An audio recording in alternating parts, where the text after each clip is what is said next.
3 tahun hari ini dari 2020 teman-teman kepala desa banyak yang dihujat, digugat, bahkan dipenjarakan oleh lawan politiknya. Jawa Selatan yang hari ini notabene dekat dengan ibu kota, dekat dengan Jawa Barat provinsi, tapi masih ada jalan yang berlumpurkan tanah merah. Atas dasar itulah maka hari ini kita kepala desa, kita perangkat desa, BPD dan semua elemen yang mendukung untuk diadakan perubahan revisi Undang-Undang Nomor 6 Tahun 2014 berdasarkan hal itu adalah untuk upaya mensejahterakan dan membangun desa masing-masing sesuai dengan visi misi yang kita telah sampaikan ketika berkampanye. Dan itu akan mendukung Indonesia di 2045 menjadi Indonesia yang maju dan Indonesia emas. Kita tahu saudara, sejarah perjuangan bangsa Indonesia sebelum bangsa Indonesia merdeka, ketika pada transisi pemerintahan di awal, Jenderal Sudirman pernah berkata bahwa perjuangan itu ada di desa-desa dan di kampung-kampung. Jika tidak ada desa saat itu, jika tidak ada kampung saat itu, ada SMS, maka jalannya longsor, maka jembatan rusak, maka istri saya melahirkan tidak punya BPJS. Apakah mereka merugikan? Kita kepala desa yang berjibaku mati-matian, bahkan jadi kita pun disikat habis membantu mereka. Itu semata-mata niat suci kita untuk membangun Indonesia menuju masa Indonesia emas dan Indonesia maju. ABC Desa Indonesia. Silakan.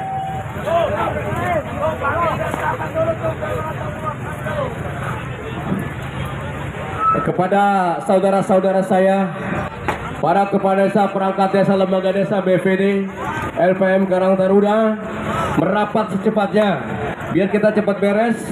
Nanti kita dengarkan sama-sama dari anggota Dewan fraksi PKS. Beliau adalah yang tidak asing, selalu muncul di medsos yang mau menyuarakan tentang desa. Perhatikan ya, beliau dulu, nanti baru terakhir apa yang saya sampaikan nanti hasil dari dalam. Alhamdulillah sudah diterima tadi oleh wakil anggota Dewan DPR RI Profesor Dasko, yang beliau antusias dengan kita. Saya pikir sebelum saya bicara terakhir, biarkan anggota Dewan kita berbicara. Semangat!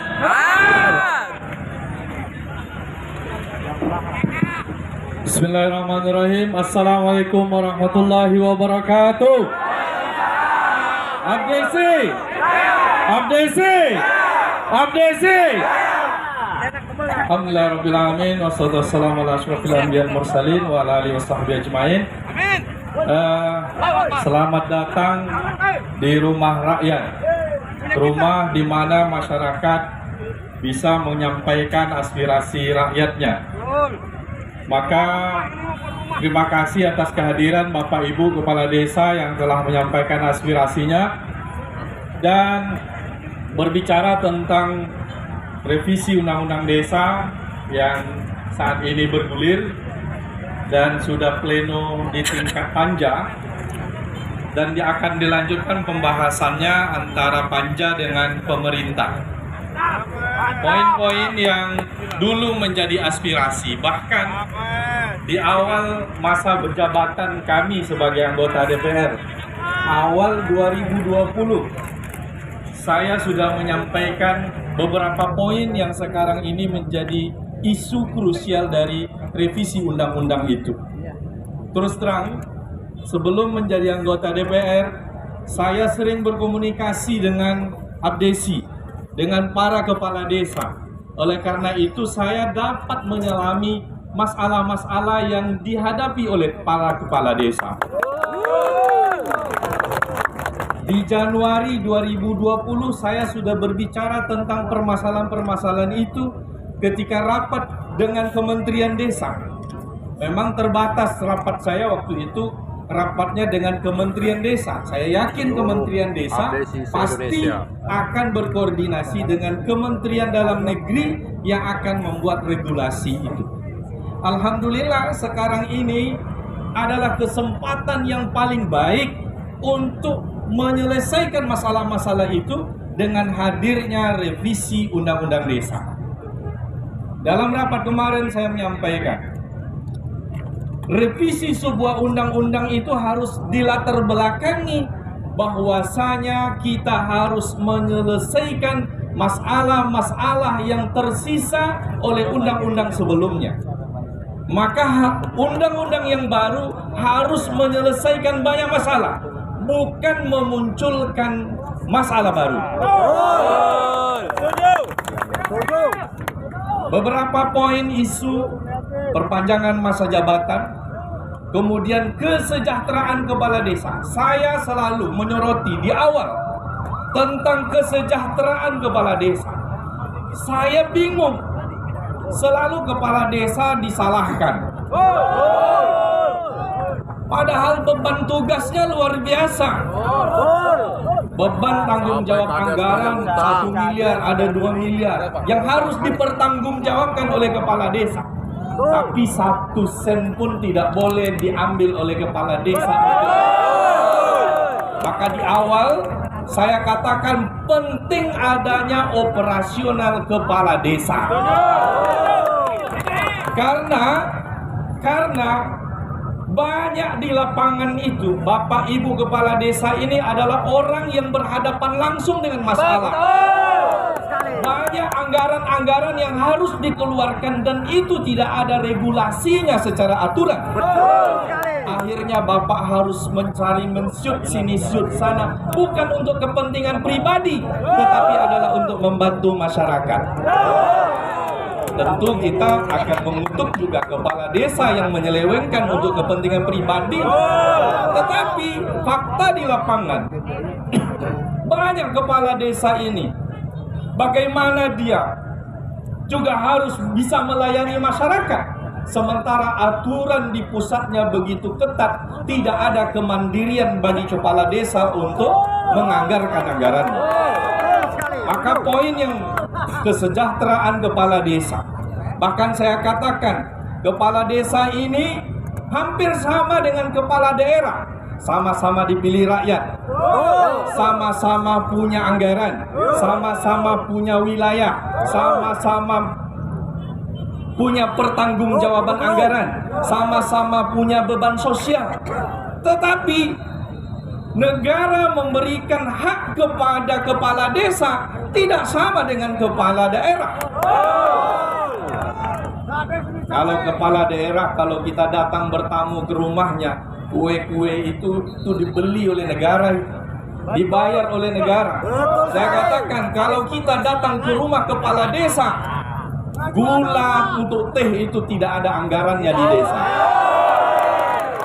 Maka di antara poin yang penting yang saya masukkan kemarin adalah adanya tunjangan operasional kepala desa dan tunjangan rumah tangga. Ini harus sama-sama kita kawal agar ketika pembahasan nanti bersama pemerintah bisa menyetujui ini. Kemudian poin penting juga yang selalu saya sampaikan, kalau tunjangan rumah tangga itu sudah alhamdulillah disepakati, tinggal pemerintahnya lagi. Karena ada kepala desa 2 periode, 3 periode, setelah selesai itu dianggap angin lalu saja, tidak ada penghargaan. Jadi tukang singso. Giliran ada sedikit masalah itu dibully luar biasa. Nah, kemandirian kepala desa, saya sempat menyampaikan ketika paripurna, instruksi di paripurna, ketika tahun 2020, di mana 2021, di mana Bapak Ibu dipatok dari pusat ini untuk anggaran BLT sekian, tanggap ketahanan pangan sekian puluh persen, tidak tinggal kurang dari 20% Bapak Ibu yang mengelolakan anggaran itu. Nah, kita ingin memastikan bahwasanya dengan adanya revisi undang-undang ini bahwasanya yang mengatur penggunaan anggaran desa itu cukup satu kementerian. Yang sekarang ini ada Kementerian Keuangan, ada Kementerian Desa, memusingkan kepala desa. Ya kan? Apalagi aturannya itu muncul di akhir tahun. Beda-beda lagi. Betul sekali. Kita ingin memastikan, saya sering menyampaikan, agar aturan itu adanya sebelum musdes desa dilaksanakan. Jangan setelah kepala desa bersama perangkatnya, bersama masyarakat sudah menetapkan APBDes, tahu-tahu baru aturannya dikeluarkan. Yang kedua, kita tidak ingin membuat patok-patok persentase karena desa-desa ini beda-beda. Ada desa ini kebutuhannya A, ada desa ini kebutuhannya B.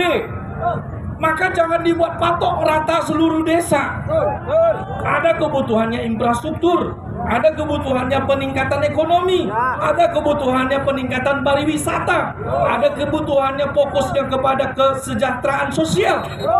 Maka kita minta kepada pemerintah agar melalui revisi undang-undang ini, kepala desa, pemerintahan desa harus mandiri dalam mengelola anggarannya. Dan kita juga sepakat kemarin, kita perlu peningkatan anggaran dana desa ini dari pusat, agar anggaran negara ini berputarnya di kampung. Saya mendengar Abdesi menyampaikan aspirasinya 10% dari APBN itu harus dikerahkan ke desa. Secara prinsip kita sama-sama sepakat bahwasanya anggaran desa itu perlu ditingkatkan, dan juga tentu perlu dengan peningkatan komitmen kita untuk menjaga anggaran ini sampai kepada masyarakat, tidak diselewengkan. Bapak-bapak dan ibu-ibu hadirin yang berbahagia, saya ingin menyampaikan hampir poin-poin yang menjadi aspirasi kepala desa itu. DPR RI sepakat. Alhamdulillah. Secara umum. Bahkan saya sampaikan kemarin, memang ini bukan masuknya dalam pasal. Saya menemukan fakta. Banyak kepala desa dan perangkat desa yang harus di awal tahun itu minjam ke sana ke sini. Karena dana ADB mereka tidak cair. Nah, ini poin penting juga ingin saya sampaikan kepada kita semua. Kemarin dalam rapat kita sampaikan agar pemerintah, kepala desa dan perangkat desa ini adalah menjadi garda terdepan melayani rakyat. Oleh karena itu negara harus memberikan hak mereka di awal bulan setiap bulan. Mereka harus meminjam ke sana ke sini dulu dalam 3 bulan, 4 bulan, bahkan mohon maaf ceritanya ada yang bertengkar suami istri, ada yang dikunci rumahnya oleh istri. Ini kayaknya banyak masalah. Yang belakang istri yang mana gitu? Iya, faktanya. Ya, banyak. Oh, kadang-kadang ada yang mengatakan, oh kepala desa aja gaji segitu gini. Enggak, kita berkeadilan. Tapi tidak mengurangi rasa hormat kita kepada seluruh rekan agensi se-Indonesia. Anda hari ini telah menoreh sejarah baru dalam rekam jejak perjalanan regulasi desa, bahwa